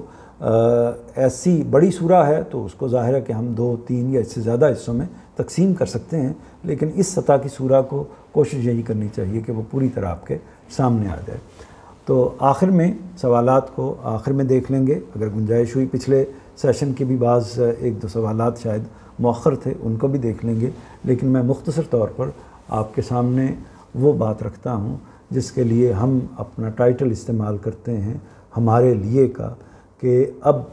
ہمارے لیے آج کی اس سورہ سے کیا میسج ہے جو ہمیں لے کر جانا چاہیے، جس کو ہمیں مستحضر رکھنا چاہیے، یاد رکھنا چاہیے، اور اس کو اپنی زندگی کے اندر داخل کرنے کی کوشش کرنی چاہیے، اپنی زندگی کو اس کے مطابق کرنے کی کوشش کرنی چاہیے۔ تو یہ بہت ہی اہم موضوع ہے۔ میں کوشش کرتا ہوں کہ بہت چند پوائنٹس میں، وہ پوائنٹس آپ کے سامنے میں نے کر بھی دیے ہیں، چند پوائنٹس میں یہ بات آپ کے سامنے واضح کر دوں، چند منٹ کے اندر یہ بات آپ کے سامنے رکھ دوں، پھر اگر کوئی سوالات میں اس کی گنجائش ہوئی تو وہ اس کو مزید واضح کیا جا سکتا ہے۔ تو پہلی بات جو اس کا ٹائٹل آج کی بات کا میں عرض کروں گا وہ یہ ہے کہ دین کا مقصد۔ اس آیت میں قد افلح من تزکا وذکر اسم ربہ فصلی، قد افلح من تزکا، یہ ایک بنیادی اصول ہے، بنیادی آیت ہے قرآن مجید کی، کہ وہ فلاح پا گیا جس نے پاکیزگی اختیار کی، جس نے تزکیہ اختیار کیا وہ فلاح پا گیا، یعنی اس کو جو کامیابی اللہ تعالیٰ نے اس کے لیے مقدر کر رکھی تھی وہ اس کو مل جائے گی۔ تو اس کا مطلب یہ ہے کہ پیغمبر جس کامیابی تک پہنچانے کے لیے آتا ہے وہ یہی ہے، یعنی تزکیے کی وہ منزل ہے۔ اسی طرح قرآن مجید بھی جس منزل تک انسان کو پہنچانا چاہتی ہے، وہ کتاب قرآن مجید کی، تو وہ بھی یہی منزل ہے، تزکیے کی منزل ہے۔ اسی طرح جو دین بحیثیت مجموعی، دین نام ہی اس چیز کا ہے کہ جو اللہ تعالیٰ نے اپنی کتاب کے ذریعے سے اور اپنے پیغمبر کے ذریعے سے ہم تک بھیجا ہے، ہم کو بتایا ہے، اس کے لیے ہم لفظ دین استعمال کرتے ہیں۔ تو جو پیغمبر کے ذریعے سے چیز آئی، جو اسی طرح اللہ تعالیٰ نے براہ راست جو چیز ہم تک پہنچائی، وہ اس میں پیغمبر ہی کے توسط اختیار کیا گیا۔ تو ان دونوں ہی صورتوں میں جو چیزیں ہم تک پہنچی ہیں اس کے لیے ہم لفظ بحیثیت مجموعی لفظ دین استعمال کرتے ہیں۔ تو دین کا مقصد کیا ہوگا؟ دین کا مقصد تزکیہ ہے۔ اس دین کا جو مقصد، یہ استاذ کا جملہ ہے جو میں نے ان کی کتاب میزان سے لیا ہے، اس کو میں یہاں بیان کر دیتا ہوں۔ یہ بات انہوں نے جو ان کی کتاب میزان ہے اس میں دین حق کے زیر عنوان جو ایک چیپٹر ہے، ایک مقدمہ ہے، اس کے اندر بیان کی ہے۔ بیان ہی وہ جملہ وہاں سے میں نے یہاں اخذ کر لیا ہے۔ اس دین کا جو مقصد قرآن میں بیان ہوا ہے وہ قرآن کی اصطلاح میں تزکیہ ہے۔ اس کے معنی یہ ہے کہ انسان کی انفرادی اور اجتماعی زندگی کو آلائشوں سے پاک کر کے اس کے فکر و عمل کو صحیح سمت میں نشو و نما دے دی جائے۔ یہ ایک جملہ جو ہے یہ بہت اہم جملہ ہے، اس کا لفظ کے اندر ساری بات بیان کر دی ہے انہوں نے۔ تو اس میں دیکھیے کہ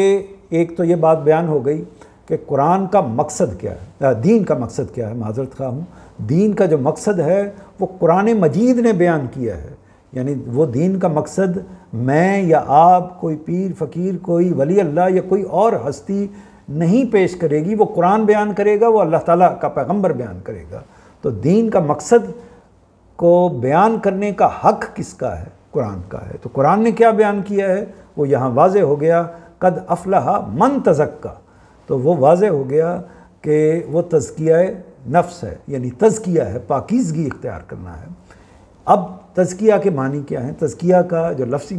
مطلب ہوتا ہے یعنی صفائی ستھرائی کرنا، کسی چیز کو پاک صاف کرنا، اس کے لیے تزکیہ کا لفظ عربی زبان میں استعمال ہوتا ہے۔ تو اب جب انسانوں کے لیے استعمال ہوگا تو اس کے معنی یہ ہوں گے کہ انسان کو پاک صاف کیا جائے، یعنی انسان اپنے آپ کو پاکیزہ بنائے، پاک صاف کرے۔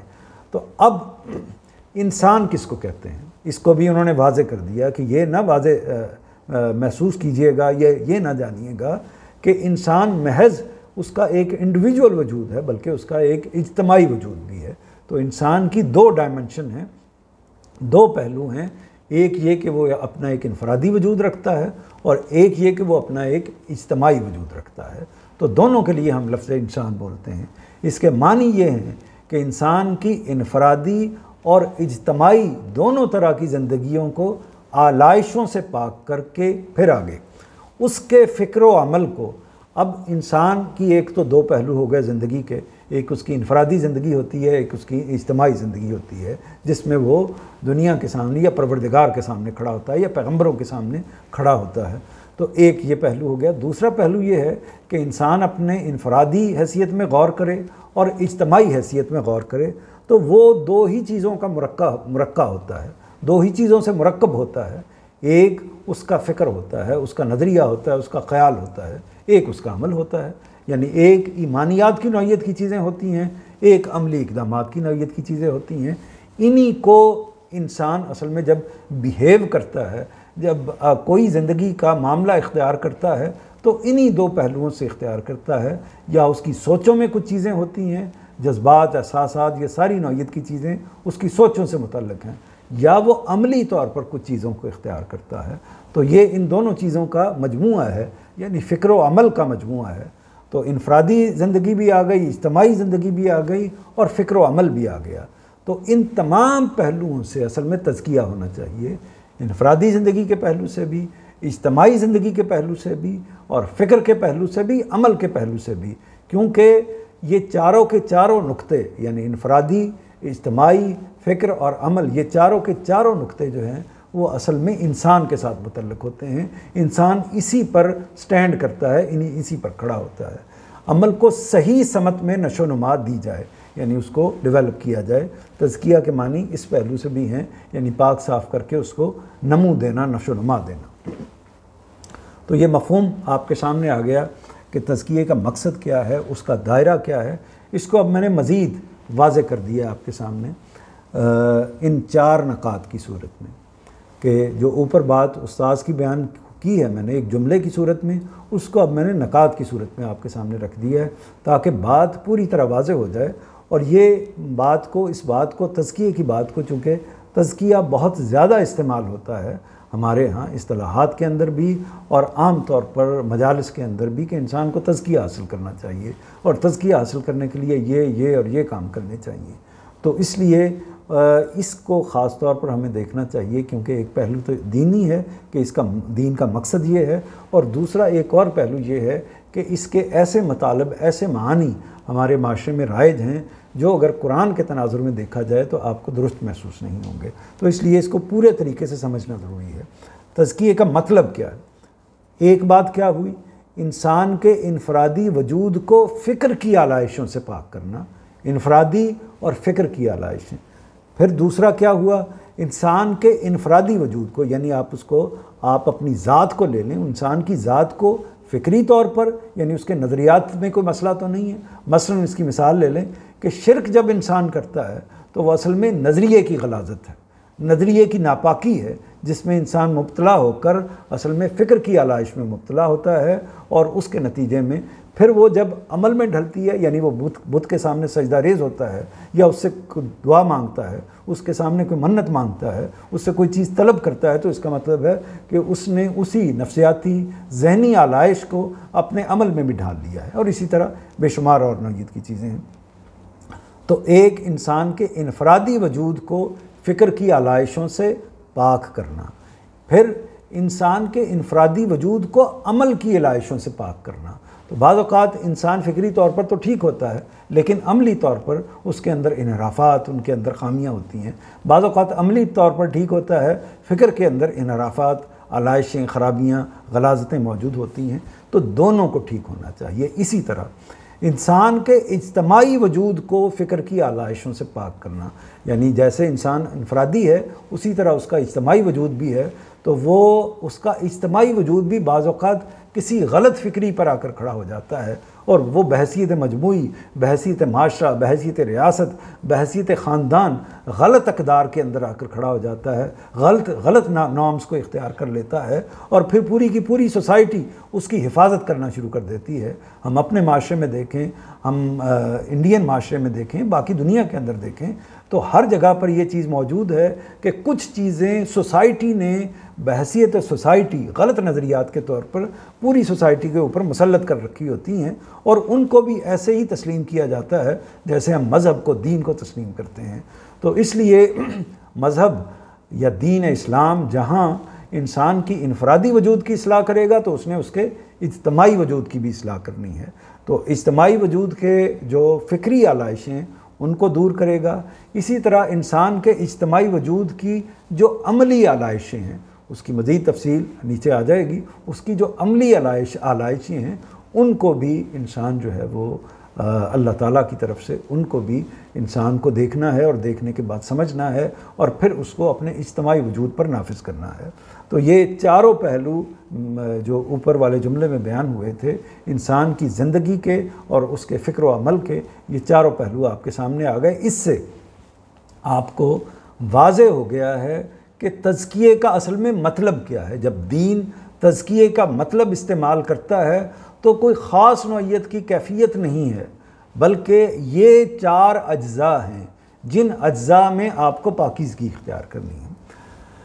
اب دیکھیے اگلا جو نقطہ ہے وہ یہ ہے کہ اس تزکیے کو اختیار کرنے کے لیے، چونکہ یہ عمومی اصطلاح ہے، اس تزکیے کو اختیار کرنے کے لیے لوگوں نے کیا طریقہ اختیار کیا ہے۔ میں نے لوگوں کا لفظ استعمال کیا ہے، جو ہر مذہب کے اندر یہ لوگ موجود ہوتے ہیں، جو اپنی ایک شریعت بھی دے دیتے ہیں، جو اپنا ایک طریقہ بھی وضع کر دیتے ہیں، اور وہ عیسائیت کے بھی اندر ہیں، یہودیت کے اندر بھی ہیں، اور مذاہب کے اندر بھی ہیں، اور خود اسلام کے اندر بھی ہیں۔ تو وہ لوگ کیا طریقے بتاتے ہیں تزکیے کو اختیار کرنے کے، یعنی ہمیں تزکیہ ہم جان گئے، اب تزکیے کو حاصل کرنا ہے، اب پاکیزگی کو حاصل کرنا ہے۔ تو اب لوگوں نے کیا طریقے اس پاکیزگی کو حاصل کرنے کے لیے اختیار کیے ہیں۔ ایک،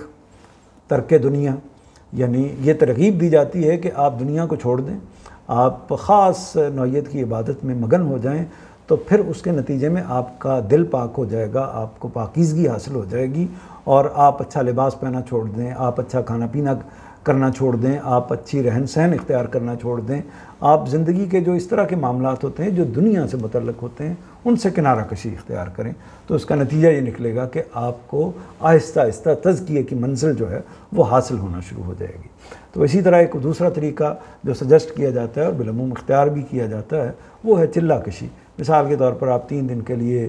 10 دن کے لیے، 15 دن کے لیے، 40 دن کے لیے ایک غیر جگہ پر چلے جائیں، جنگل میں چلے جائیں اور انسانوں سے کٹ جائیں، اور مختلف جگہوں پر چلے جائیں، یا دوسروں کے لیے تبلیغ کے لیے نکل جائیں، اپنی دنیا کو چھوڑ کر خارج میں چلے جائیں۔ تو 1 دن کا چلہ لگائیں، 3 دن کا چلہ لگائیں، 40 دن کا چلہ لگائیں۔ تو یہ ہر جگہ پر یہ ایک پریکٹس کے لیے یہ طریقہ اختیار کیا جاتا ہے۔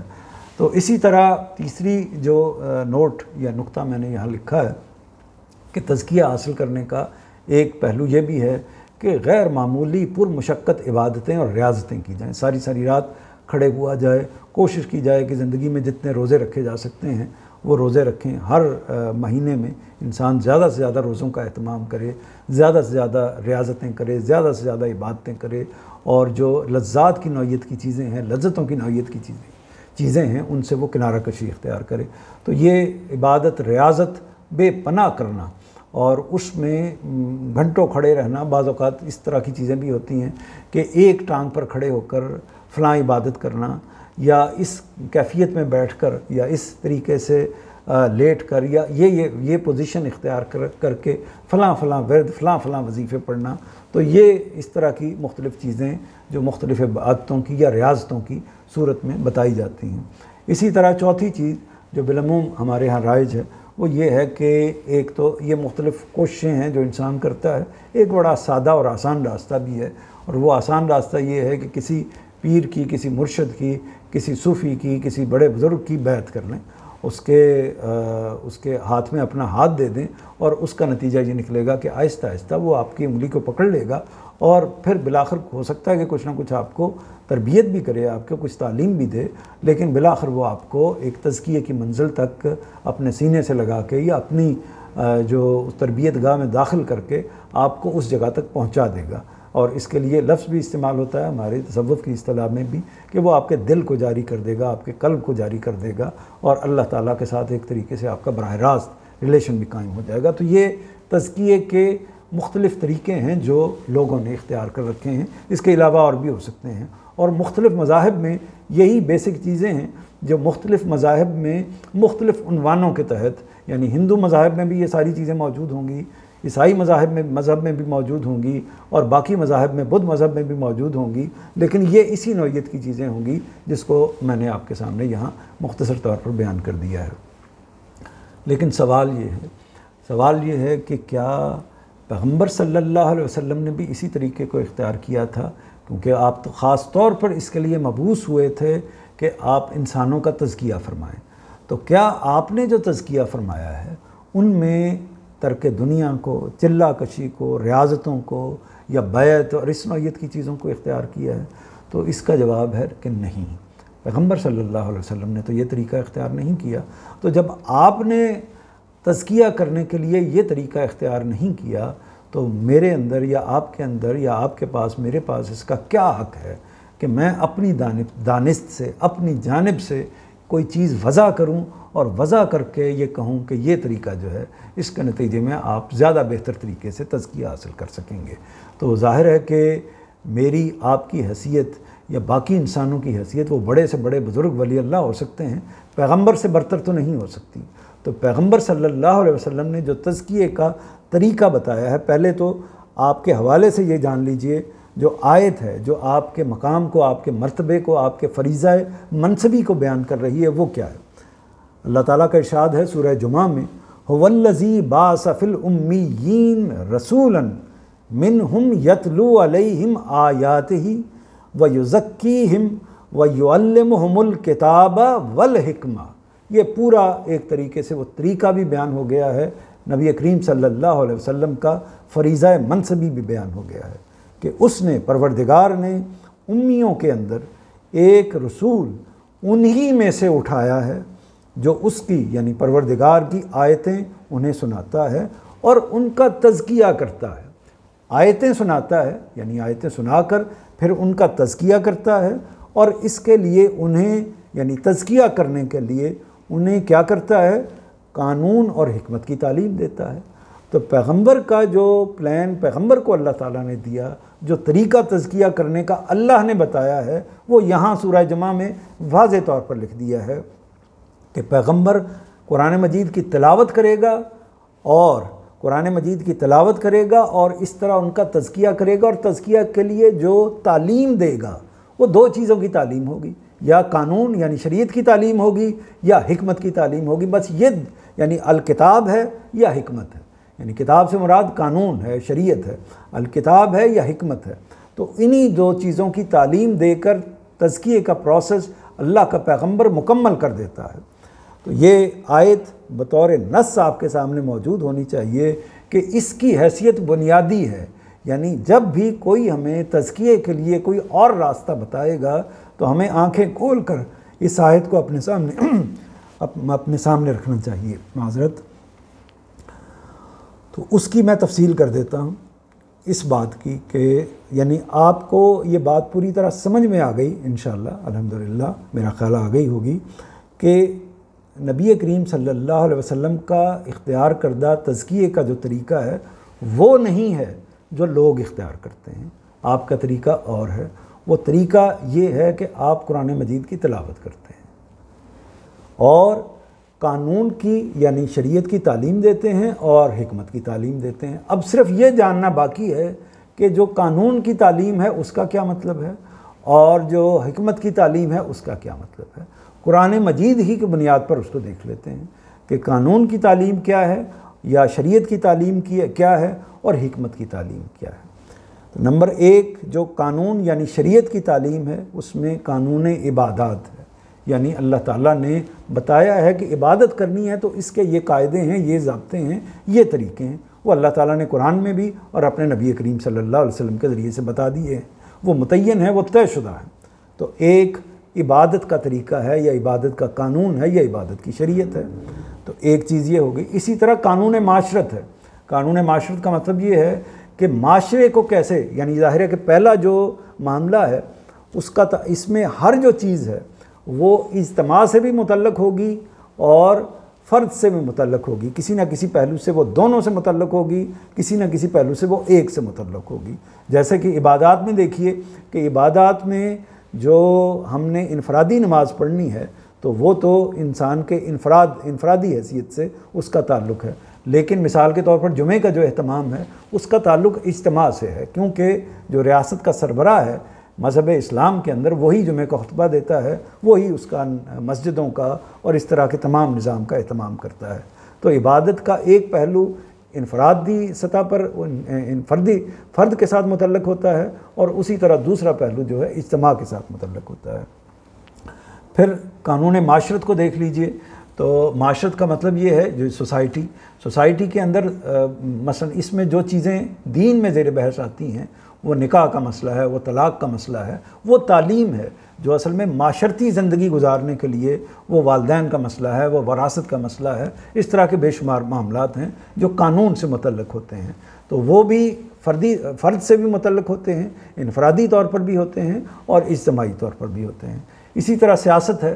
سیاست کا بھی اللہ تعالیٰ نے ایک طریقہ بتایا ہے کہ جب کوئی نظم قائم ہو، کوئی حکمرانی قائم ہو، جب آپ کسی جگہ پر اکٹھے ہوں، اجتماعی طور پر موجود ہوں تو آپ کو نظم قائم کرنا چاہیے. اور اس میں جب نظم قائم ہو جائے تو اس کے اندر اگر کسی کو حکمرانی دینی ہے تو اس کو کیا طریقے ہوں گے اور اس نظم کی کیا ذمہ داریاں ہوں گی اپنے متعلقین یا عوام کے پہلو سے. تو یہ ایک پورا قاعدہ، پورا طریقہ موجود ہے. اسی طرح قانون معیشت ہے، یعنی معیشت کے بارے میں اگر سود کا معاملہ کیا ہوگا، سود اگر اجتماعی طور پر پیدا ہو گیا ہے تو اس کی کیا نوعیت ہوگی، کوئی جوا کا معاملہ کیا ہے، کون سی چیزیں جائز ہیں، کون سی چیزیں جائز نہیں ہیں، یہ بھی اللہ تعالیٰ نے پوری وضاحت کے ساتھ اللہ اور اس کے رسول نے معیشت کے بارے میں بتا دیا ہے. اسی طرح قانون دعوت ہے، یعنی یہ طریقہ کہ اگر لوگ دین کی دعوت کو یا کسی بھی دعوت کو دنیا میں پیش کرنے کے لیے جاتے ہیں، انسانوں تک پہنچانا چاہتے ہیں تو اس کے لیے کیا طریقہ اختیار کیا جائے گا. کیا اس کے لیے کوئی زبردستی اختیار کی جائے گی؟ کیا اس کے لیے یہ لفظ بولا جائے گا کہ ہماری بات کو قبول کرو ورنہ لڑنے کے لیے تیار ہو جاؤ یا جزیہ دو، یہ طریقہ اختیار کیا جائے گا، یا ان کے ساتھ مکالمہ کیا جائے گا، بات کی جائے گی؟ تو یہ دعوت کا قانون اللہ تعالیٰ نے یہ بھی بتا دیا ہے. اسی طرح اجتماعی طور پر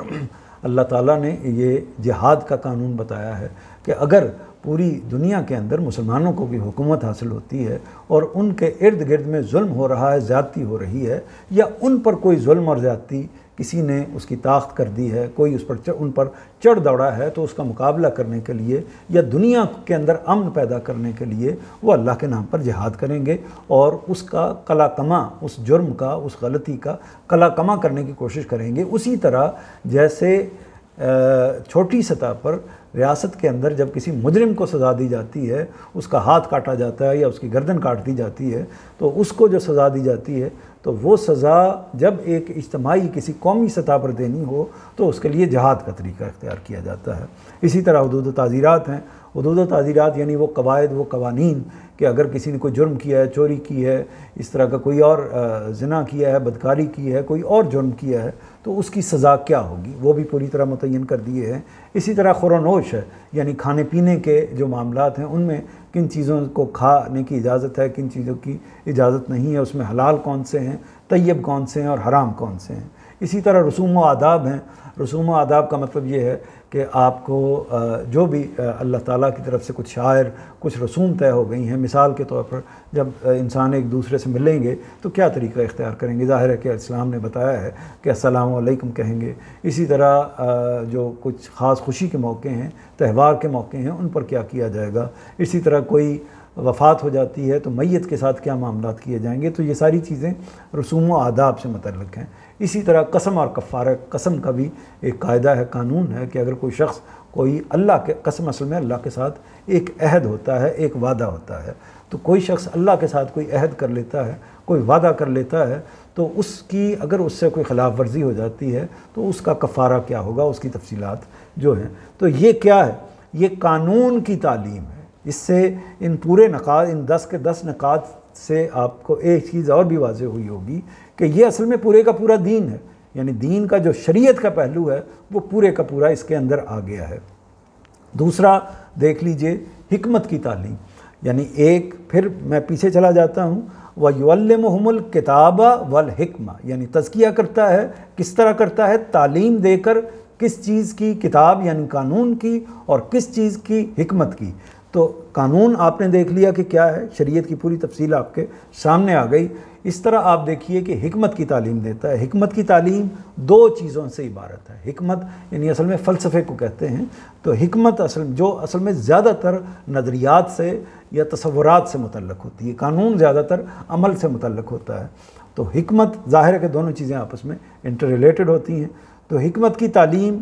دو چیزوں پر مبنی ہے، ایمانیات کی تعلیم اور اخلاقیات کی تعلیم۔ ایمانیات کی تعلیم کیا ہے؟ کہ اللہ پر ایمان لایا جائے، فرشتوں پر ایمان لایا جائے، اللہ کے رسولوں پر، نبیوں پر ایمان لایا جائے، اللہ کی کتابوں پر ایمان لایا جائے، اور روز جزا پر ایمان لایا جائے کہ ایک دن وہ واقع ہونا ہے جب انسانوں کو اٹھایا جائے گا اور ان کی قیامت برپا ہوگی اور اس کے بعد جزا و سزا ہوگی۔ اخلاقیات کیا ہیں؟ تو اخلاقیات کو بھی قرآن مجید نے، ایک تو اللہ تعالیٰ نے انسان کی فطرت میں ودیت کر رکھی ہیں، لیکن قرآن مجید نے بھی جو بنیادی اخلاقیات ہیں ان کو واضح کر دیا ہے۔ مثال کے طور پر اللہ تعالیٰ کا حق ہے انسانوں کے اوپر کہ بندے اس کی عبادت کریں، اس کے علاوہ کسی کی عبادت نہ کریں، یہ ایک چیز ہے۔ اسی طرح والدین سے حسن سلوک کو بھی اخلاقیات کے اندر شامل رکھا ہے۔ اللہ کی راہ میں انفاق کیا جائے، یعنی اللہ کی راہ میں غریبوں پر اور اس طرح ضرورت مندوں پر خرچ کیا جائے، اس کا تعلق بھی اخلاقیات سے ہے۔ اسی طرح اپنی عزت کی، اپنی عفت کی، اپنی عصمت کی حفاظت کی جائے،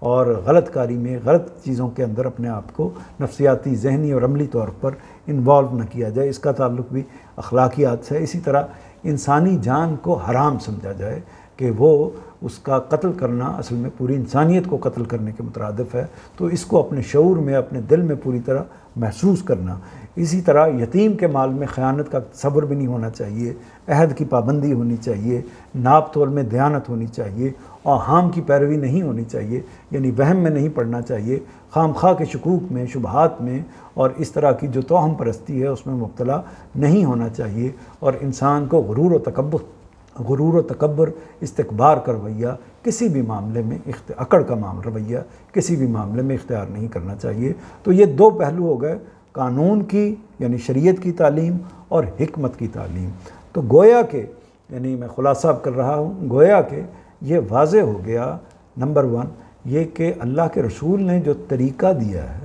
وہ طریقہ نہیں ہے جو اس وقت بعض لوگ تزکیے کے زیر عنوان ہمارے سامنے پیش کرتے ہیں۔ اس طرح کا کوئی طریقہ بھی ہمارے سامنے پیش آئے تو اس سے صرف نظر کرنا چاہیے، اس سے اجتناب کرنا چاہیے۔ ایک بات ہو گئی۔ دوسری بات یہ ہو گئی کہ اللہ کا طریقہ کیا ہے جو اس نے اپنے نبی کریم صلی اللہ علیہ وسلم کے ذریعے سے ہم کو بتایا ہے، اور نبی کریم صلی اللہ علیہ وسلم کا منصبی فریضہ ہی یہ تھا کہ آپ اپنے مخاطبین کا، اپنے متعلقین کا، مسلمانوں کا تزکیہ فرمائیں۔ اور آپ نے یہ تزکیہ کیسے فرمایا؟ ان کو دین دے کر۔ دین کن چیزوں پر مشتمل ہے؟ یعنی تزکیہ فرمایا کتاب دے کر، قانون دے کر اور حکمت دے کر۔ اور آپ بحثیت مجموعی دین کو دیکھتے ہیں تو انہی دو چیزوں کا مجموعہ ہے، ایک قانون کی نوعیت کی چیزیں ہیں اور ایک حکمت کی نوعیت کی چیزیں ہیں، ایک ایمانیات اور اخلاقیات کی نوعیت کی چیزیں ہیں اور ایک عملی شریعت کی نوعیت کی چیزیں ہیں۔ اس کا مطلب کیا ہوا؟ یہ آخری جملہ بہت غور سے سنیے گا۔ اس کا مطلب یہ ہوا کہ اگر آپ نے شریعت پر عمل کر لیا، اگر آپ نے حکمت کو اپنے نظریات میں، ایمانیات کو، اخلاقیات کو اپنے نظریات میں جاگزین کر لیا، اس کو اپنے نظریات میں داخل کر لیا، اپنے نظریات کو، خیالات کو، تصورات، جذبات، احساسات کو اس پر استوار کر لیا، تو نتیجہ کیا نکلے گا؟ نتیجہ یہ نکلے گا کہ آپ کا تزکیہ ہو جائے گا۔ تزکیہ بس یہی ہے کہ آپ دین پر عین بعین عمل کر دیں۔ جتنا آپ بہترین سطح پر دین پر عمل کر سکتے ہیں، اس کی شریعت پر اور اس کی حکمت پر، جس طریقے سے آپ اس کو اختیار کر سکتے ہیں، جتنا بہتر اختیار کریں گے اتنا ہی بہتر آپ کا تزکیہ ہوگا، اتنے ہی زیادہ آپ جنت کے قریب ہوں گے۔ تزکیے کا اس کے علاوہ کوئی راستہ نبی کریم صلی اللہ علیہ وسلم سے منسوب نہیں ہے، اور آپ سے کسی اور طریقے کو، کسی اور بات کو منسوب کر کے بیان کرنا معاذ اللہ نبی کریم صلی اللہ علیہ وسلم پر جھوٹ باندھنے کے مترادف ہے۔ وآخر دعوانا ان الحمد للہ رب العالمین.